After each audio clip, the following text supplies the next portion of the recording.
I wake up to the same sound every day, the relentless beeping of my alarm clock at 6 a.m. It's not a soft melody or the chirping of birds, nothing poetic like that. It's a sharp, mechanical scream that drills into my skull, a reminder that another day at the office is waiting to claw at me. My name is James Carter, 38 years old, and I've been a mid-level manager at Grayson & Company for the past 7 years. 7 years of spreadsheets, deadlines, and forced smiles. 7 years of feeling like I'm running on a treadmill that's speeding up just a little more each day. I roll out of bed, my body heavy like it's made of lead. The mirror in my bathroom shows a man I barely recognize anymore, dark circles under my eyes, a jawline that's starting to soften from too many late-night takeaways, and hair that's thinning faster than I'd like to admit. I splash cold water on my face, hoping it'll wake me up, but it doesn't. It never does. The exhaustion isn't just physical, it's something deeper, something that's been growing inside me since the day I took this job. Back when I was a kid, I didn't dream of this. Growing up in a small town outside Manchester, I used to spend hours sketching cars, sleek, futuristic designs that I swore I'd build one day. My dad, a mechanic, would pat me on the back and say, "You've got a real talent, Jimmy. Don't let it go to waste." But talent doesn't pay the bills, does it? By the time I was 20, I'd traded my sketchbook for a business degree, and my dreams of designing cars turned into a desk job pushing papers. That's the first crack in the foundation of who I thought I'd be. This morning, like every morning, I drag myself to the kitchen. The flat is quiet, too quiet. My wife, Emily, left 2 years ago, tired of me coming home late and snapping at her over nothing. I don't blame her. I wasn't the man she married anymore. The kettle boils, and I make a cup of instant coffee, black, no sugar. It's bitter, but it's quick, and that's all that matters. I glance at the clock, 6:45 a.m. If I don't leave soon, I'll miss the 7:15 train, and being late isn't an option. Not with Mr. Grayson breathing down my neck. The commute is a blur of gray suits and tired faces. I squeeze into the crowded train, the air thick with the smell of damp coats and cheap cologne. I clutch my briefcase like it's a lifeline, but inside, it's just a laptop and a stack of reports I didn't finish last night. At the office, I'll face the same routine, emails piling up faster than I can answer them, meetings that drag on for hours, and a team that looks to me for answers I don't have. The pressure doesn't let up, it's a vice grip around my chest, tightening with every passing day. As I step off the train and head toward the towering glass building that is Grayson & Company, I feel it again, that familiar weight. It's not just the job. It's the years of choices I didn't mean to make, the dreams I let slip away, and the man I've become in their place. The office hits me like a wall of noise the moment I step through the revolving doors. Phones ringing, keyboards clacking, and the low hum of fluorescent lights that flicker just enough to make my temples throb. It's 8:05 a.m., and I'm already 5 minutes behind schedule because the train decided to stall halfway here. My inbox will be a battlefield by now, unread emails from last night breeding like rabbits. I nod at the receptionist, Sarah, who gives me a tight smile. She's young, still has that spark in her eyes. I wonder how long it'll last. My cubicle is a prison cell with no bars. It's tucked in a corner on the 14th floor, surrounded by identical beige partitions that barely reach my shoulders. There's a dying potted plant on my desk, a gift from Emily back when she thought I could keep something alive. Next to it, a framed photo of us at the beach, faded from years of neglect. I don't look at it anymore, it's just another reminder of what I've lost. I boot up my computer, and the screen glows to life with a flood of notifications. Urgent, Q1 projections, meeting rescheduled, 9 a.m., client complaint, immediate action required.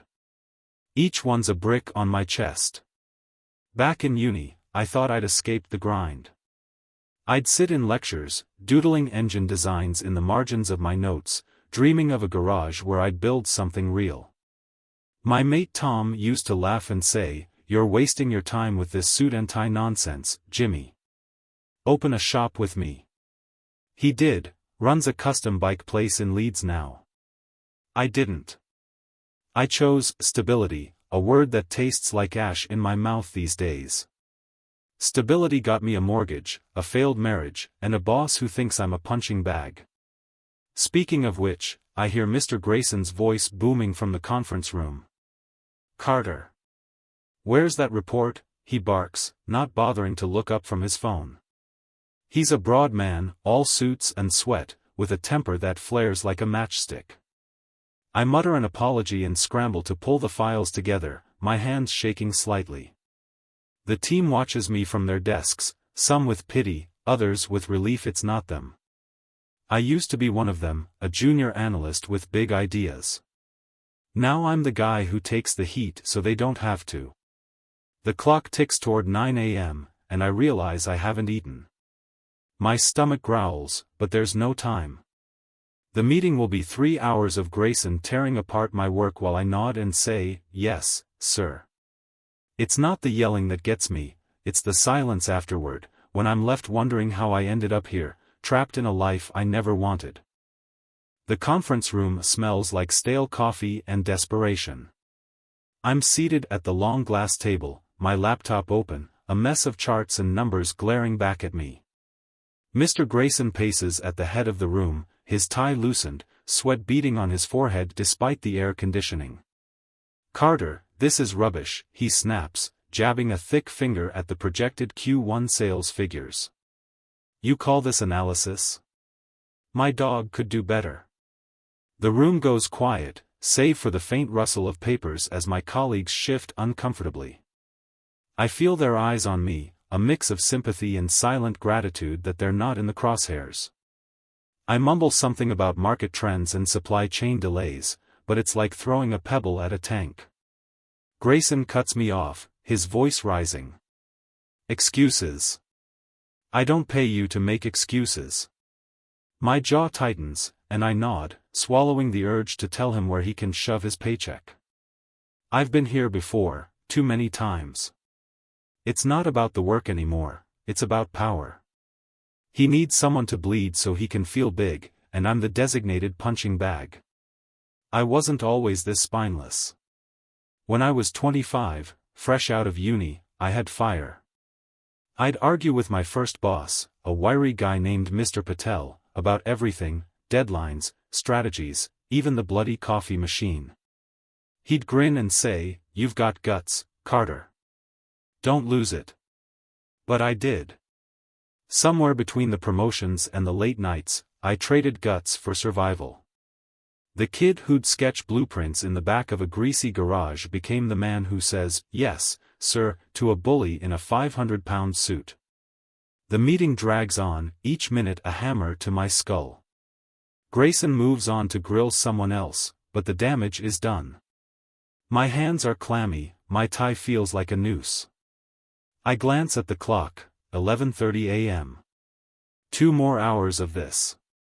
I think about lunch, a sandwich from the deli downstairs, but I know I won't eat. My appetite's been gone for months, replaced by a gnawing ache that no amount of coffee can fill. As Grayson rants, my mind drifts to my dad's garage. I can still smell the oil, hear the clank of tools. He'd let me tinker with old engines, teaching me how to listen to a machine's heartbeat. "Fixing things makes sense, Jimmy," he'd say. "People? They're harder." He was right. I can't fix this, not Grayson, not the job, not myself. The meeting ends with a barked order to redo the report by tomorrow. I nod again, a puppet on strings, and shuffle back to my cubicle, the weight heavier than ever. The clock hits 1:15 p.m., and the office thins out as people scatter for lunch. I stay at my desk, staring at the screen, the cursor blinking like it's mocking me. Grayson's "redo the report by tomorrow" echoes in my head, a deadline that feels like a guillotine. My stomach twists, but it's not hunger, it's dread. I grab my coat anyway, thinking a walk might clear the fog in my brain. The deli downstairs is a 5-minute escape, a sliver of freedom before I'm back in the cage. The streets are alive with noise, horns blaring, heels clicking, voices overlapping. I weave through the crowd, head down, hands stuffed in my pockets. The deli's busy, all suits and briefcases, but I snag a corner table with a turkey sandwich and a lukewarm tea. I take a bite, and it's like chewing cardboard. My phone buzzes, another email from Grayson, CCNG the whole team, Carter, update. I shove the phone away, my chest tightening. Even here, he's got me on a leash. I used to love lunch breaks. At my first job, a small firm in Salford, I'd sit outside with Tom and a couple of others, eating fish and chips from greasy paper. We'd laugh about the bosses, plan weekends, real ones, not just crashing on the sofa. Tom would sketch bike parts on napkins, and I'd add stupid details like rocket boosters. "We're gonna make millions," he'd say, and I believed him. But then I met Emily at a pub quiz, and she wanted a life, house, kids, stability. I chose her over the grease-stained dreams, took the Grayson and Company offer, and told myself it was grown up. Tom called me a sellout. He wasn't wrong. A guy at the next table laughs too loud, snapping me back. He's young, maybe 28, all confidence and gelled hair, bragging about a deal he closed. I was like that once, before the late nights, before Emily packed her bags, before I started counting gray hairs. Now I'm the ghost at the table, invisible to the world rushing by. I leave half the sandwich uneaten and head back, the tea cold in my hand. The office looms ahead, a glass monolith swallowing me whole. I've got 18 hours to fix that report, and every step feels like wading through mud. Back at my desk, the afternoon stretches out like a desert. It's 2:30 p.m., and the office buzzes with a false energy, people typing furiously, phones ringing, the occasional forced laugh. I'm knee-deep in the report, numbers swimming on the screen, but my brain's a fog. Every cell in me screams to walk out, to leave this place and never come back. But I don't. I never do. The mortgage, the bills, the fear of starting over, they've got me shackled tighter than any chain. I sip the cold tea from the deli, grimacing as it hits my tongue. My hands tremble slightly, a mix of caffeine and nerves. The report's a mess, sales projections off, data misaligned, and I know Grayson will shred it again. I catch a glimpse of myself in the dark monitor, a hollow-eyed man, hunched like he's carrying the world. Who is this guy? Not the James who'd stay up all night rebuilding a carburetor with Dad, grease under his nails, a grin on his face. That James had hope. Dad's voice creeps in sometimes, uninvited. "You're better than this, Jimmy," he'd say, wiping his hands on a rag. He died when I was 27, a heart attack in that same garage.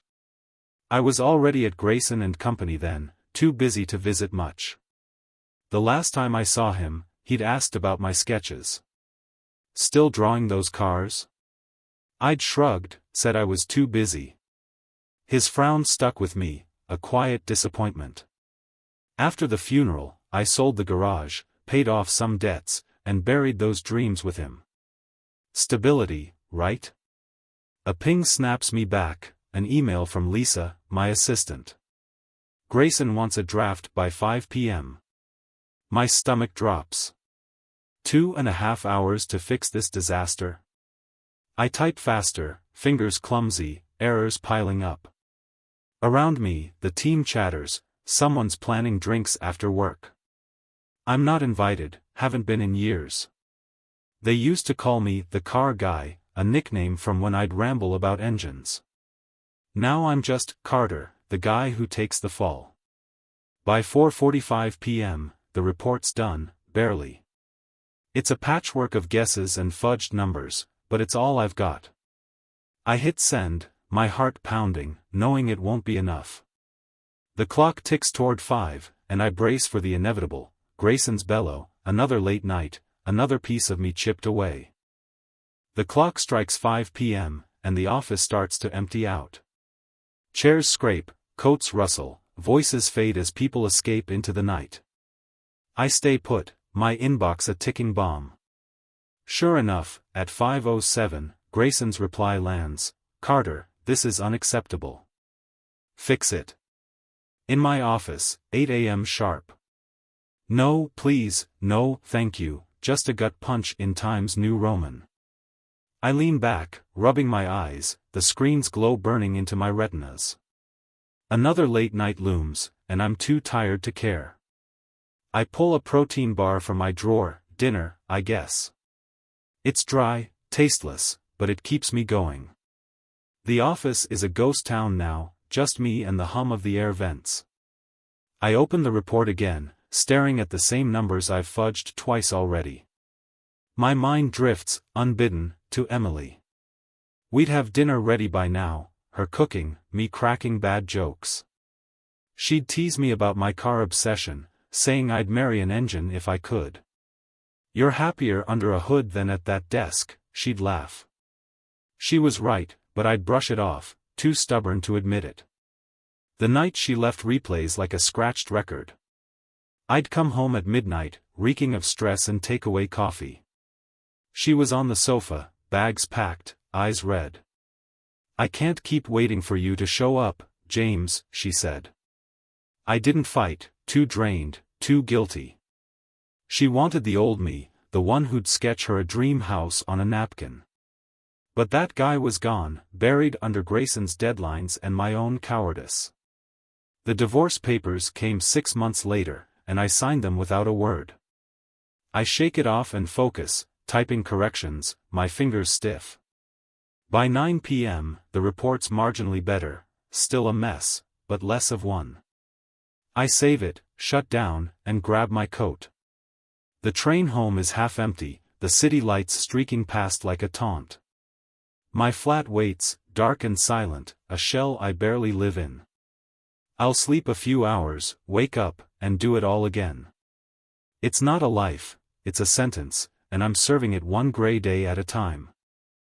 I stumble into my flat at 10:15 p.m., the door creaking shut behind me. The air's stale, thick with the smell of unwashed dishes and neglect. I drop my briefcase by the couch and flick on a lamp, its weak light barely denting the gloom. The place is a museum of my failures, empty takeaway boxes on the counter, a stack of bills I haven't opened, a single chair at a table meant for two. I don't bother with the bedroom, the sofa's fine. Sleep's just a pit stop anyway. I pour a glass of water, my hands unsteady, and catch my reflection in the kitchen window. Christ, I look old, older than 38. My eyes are sunken, my skin sallow, like I've been drained dry. I used to be fit, back when I'd wrench on engines with Dad or jog with Emily on weekends. Now I'm a shell, softened by stress and sedentary days. I sip the water, but it doesn't help the dryness in my throat, the kind that's been there since I started choking down Grayson's orders. My mind trips back to 30, when I got the promotion to manager. Emily threw a party, streamers, cake, our mates crammed into our old flat. I'd grinned through it, but inside, I felt the shift. More money, more hours, more of me slipping away. Dad was gone by then, but I'd imagine him shaking his head. "This isn't you, Jimmy," he'd say. I'd argue back in my head, "It's practical, Dad. It's safe." But safe turned into a trap, and now I'm pacing a flat that feels like a stranger's. I collapse on the sofa, shoes still on, and stare at the ceiling. Tomorrow's 8 a.m. meeting with Grayson looms, a storm cloud I can't outrun. I'll drag myself in, present the patched-up report, and take the hit. It's clockwork now, predictable, suffocating clockwork. My phone buzzes, a text from Tom, "Mate, you alive? Beers soon." I don't reply. He's the last thread to the old me, and I'm too ashamed to face him. Sleep creeps in, heavy and restless, pulling me under before I can fight it. The alarm screams at 6 a.m., yanking me from a shallow sleep. My body aches like I've been hit by a truck, the sofa springs digging into my back all night. I groan, rolling upright, the room spinning for a moment before settling into its familiar bleakness. The flat's a mess, crumbs on the floor, a faint mildew smell from the sink, but I don't have time to care. Grayson's 8 a.m. meeting is 2 hours away, and I've got to pull myself together or face another round of his wrath. I shuffle to the bathroom, splashing cold water on my face. The mirror's merciless, stubble thick, eyes bloodshot, hair a greasy tangle. I look like a man on the edge, and maybe I am. Shaving's a chore, but I scrape the razor across my jaw anyway, nicking myself twice. Blood beads, a sharp sting, but it's something to feel besides the numbness. I throw on a fresh shirt, creased, but cleaner than yesterday's, and not a tie with clumsy fingers. Coffee's next, black and bitter, scalding my tongue as I gulp it down. It's fuel, not comfort. The train ride is a blur of gray faces and damp air. I clutch my briefcase, the report inside a flimsy shield against Grayson's temper. My mind drifts to my first day at Grayson and Company, 11 years ago. I was 27, nervous but eager, still sketching car designs on the side. The office felt like a step up, shiny floors, big windows, a paycheck that made Dad proud. "You're moving up, Jimmy," he'd said over the phone, his voice rough but warm. I didn't tell him I hated it, that the tie felt like a collar, that I missed the garage. He died a month later, and I stopped sketching after that, too many ghosts in the lines. I reached the office at 7:50 a.m., the building a cold monolith against a bruised sky. Sarah nods at me from reception, her smile thinner than yesterday. I take the lift to the 14th floor, my stomach churning. Grayson's office door is already open, his bulk filling the frame as he barks into his phone. I hover, waiting, the report trembling in my hands. He hangs up, glares at me, and snaps, "Well? Get in here, Carter." I step inside, the air thick with his cologne and my dread. The meeting's a slaughter. He tears into the report, numbers too vague, projections too low, formatting a bloody disgrace. I nod, mumble apologies, my voice a ghost of itself. "Fix it by noon," he growls, dismissing me with a wave. I slink back to my cubicle, the weight heavier, the clock ticking louder. I used to fight back, argue with Patel, push my ideas. Now I'm a doormat, worn thin by years of, "Yes, sir." The team avoids my eyes as I pass, and I don't blame them.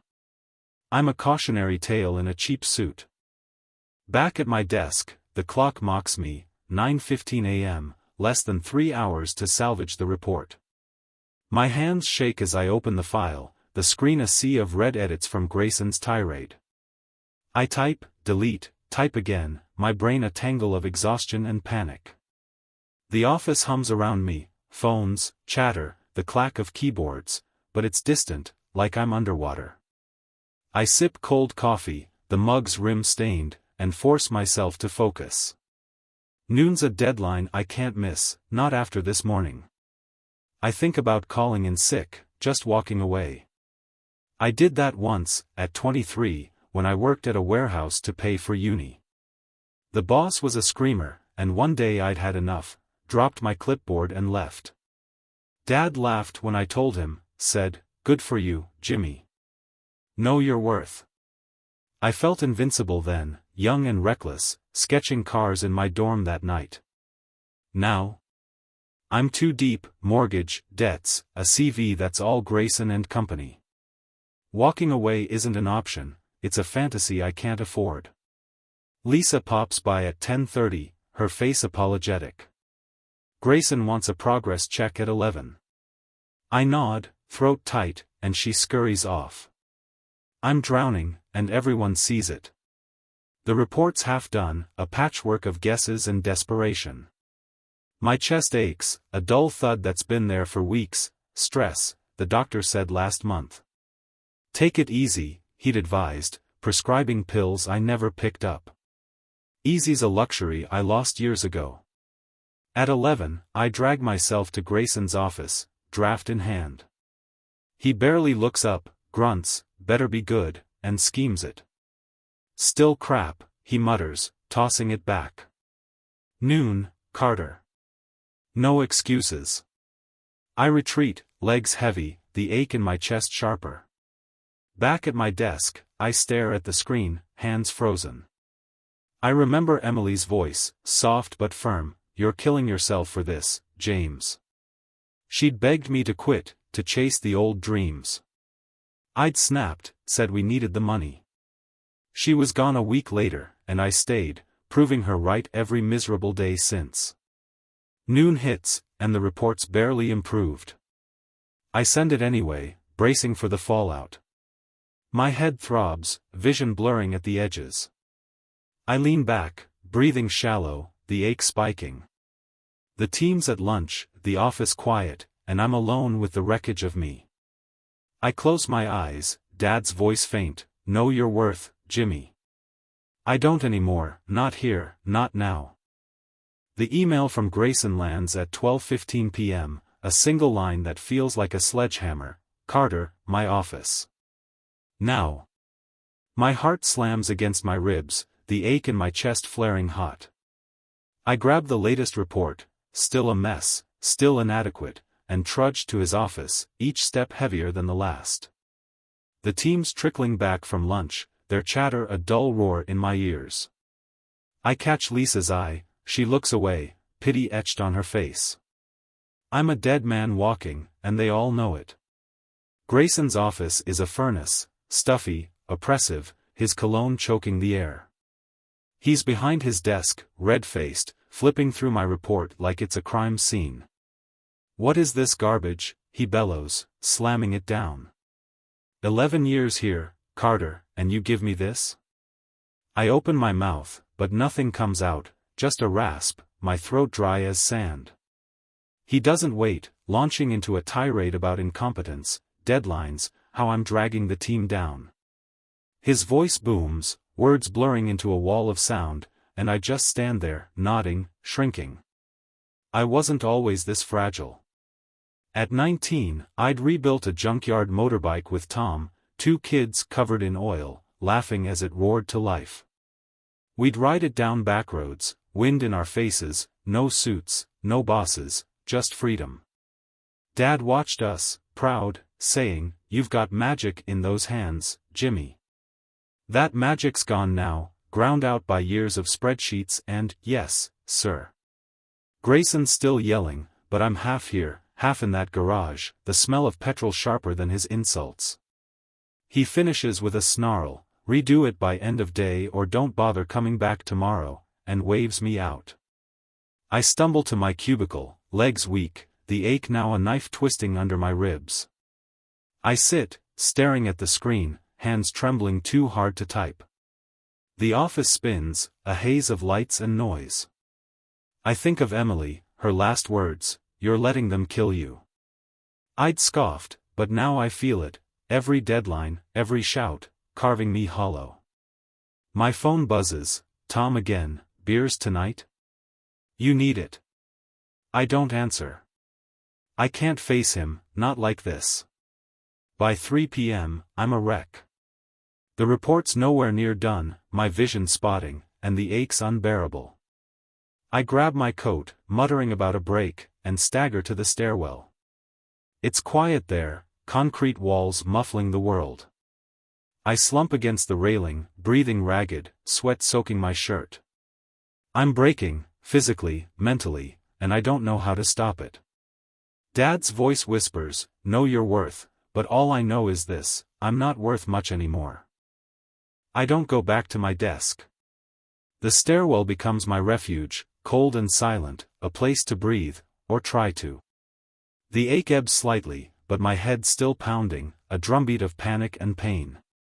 It's 3:30 p.m. when I check my watch, the deadline ticking closer, Grayson's threat ringing in my ears. I should be typing, fixing, groveling, but I can't. My body's done, a machine run too hard for too long, and my mind's not far behind. I think about the hospital, maybe getting that prescription filled, but the thought of explaining this, to a doctor, to anyone, feels impossible. Instead, I sit on the steps, coat bunched under me, and let my mind wander. I'm 15 again, in Dad's garage, the radio crackling with old rock tunes. He's showing me how to adjust a carburetor, his hands steady, mine fumbling. Patience, Jimmy, he'd say. It's not about speed, it's about getting it right. I was good at it, once, patient, precise. Now I'm a rush job, a botched fix for Grayson's ego. The memory shifts to Emily, our first date. She'd laughed at my car rants, her eyes bright, and I'd sketched her a ridiculous hot rod on a bar napkin. Build it for me, she'd teased. I promised I would, someday. That napkin's probably in a box somewhere, yellowed and forgotten, like the life we planned. She saw the real me, the one who dreamed big, not this husk chained to a cubicle. I wonder where she is now, happy, I hope, free of my wreckage. By 5 p.m., I'm still there, the office above emptying out. Footsteps echo, then fade. My phone buzzes, Tom, insistent, mate, I'm at the pub. Get here. I drag myself up, legs leaden, and hail a cab instead of the train. The pub's warm, noisy, a contrast to my cold flat. Tom's at the bar, broader now, tattoos peeking from his sleeves. He grins, but it falters when he sees me. Bloody hell, Jimmy, you look like death. I force a laugh, order a pint, and sit. He doesn't push, just talks, his shop, his bikes, a life I could have had. The beer's bitter, grounding me, and for a moment, I'm not Carter, the office drone, I'm Jimmy again, the kid with grease on his hands. But it's fleeting. Grayson's deadline, the ache, the years, they're waiting. Tom claps my shoulder, says, "You're not gone yet, mate." I want to believe him, but as I sip my pint, staring into the foam, I'm not sure what's left to save. The second pint goes down slower, the buzz softening the edges of my exhaustion. Tom's still talking, his voice a steady anchor, stories about a custom chopper he's building, a client who crashed it the next day, how he's thinking of expanding the shop. It's a world I used to know, one I could touch and smell, not this sterile prison of screens and suits. I nod, sip, let his words wash over me. The pub's alive around us, laughter, clinking glasses, the low hum of life, but I'm half in it, half lost in the wreckage of my head. He stops mid-sentence, squinting at me. "Jimmy, you're not hearing a word, are you?" I blink, caught, and mutter an apology. He leans in, elbows on the table, his grin fading. "What's going on, mate? You look like you're one step from the grave." The concern in his eyes cuts deeper than Grayson's shouts. I stare at my beer, the foam swirling, and something cracks. "I'm done, Tom," I say, voice low, raw. The job, the flat, me, I'm done. He doesn't flinch, just waits, letting me spill. And I do. It pours out, the deadlines, the yelling, the chest pain, Emily leaving, Dad's ghost in every quiet moment. I tell him about the report, Grayson's ultimatum, how I'm breaking and can't stop it. My hands shake, the glass clattering against the table. I was supposed to build things, I choke out. Cars, bikes, a life. Not this. Tom listens, his jaw tight, and I see it, he's not surprised. He's watched me fade for years. I'm 22 in my head now, the summer after uni started. Tom and I rebuilt a beat-up Ford in his uncle's shed, sleeping on the floor when we worked too late. Dad brought us sandwiches, called us the dream team. We'd planned a shop, Carter and Sons, he'd joked, even though Tom wasn't blood. I had sketches, a whole binder of them, engines and frames I swore I'd make real. Then the job offers came, Emily came, and I shelved it all. "You warned me," I say, meeting his eyes. "Called me a sellout. You were right." Tom leans back, exhales hard. I didn't want to be, Jimmy. Thought you'd fight your way out. He flags the barman, orders another round, and slides a napkin over. Draw something, he says, tossing me a pen. I hesitate, my hands haven't held a pencil for art in a decade. But I take it, sketch a rough bike frame, lines shaky but alive. He grins. Still got it. For a second, I feel it, the old spark, faint but there. The clock says 8 p.m., and reality creeps back. Grayson, the report, tomorrow. I shove the napkin in my pocket, the spark flickering out.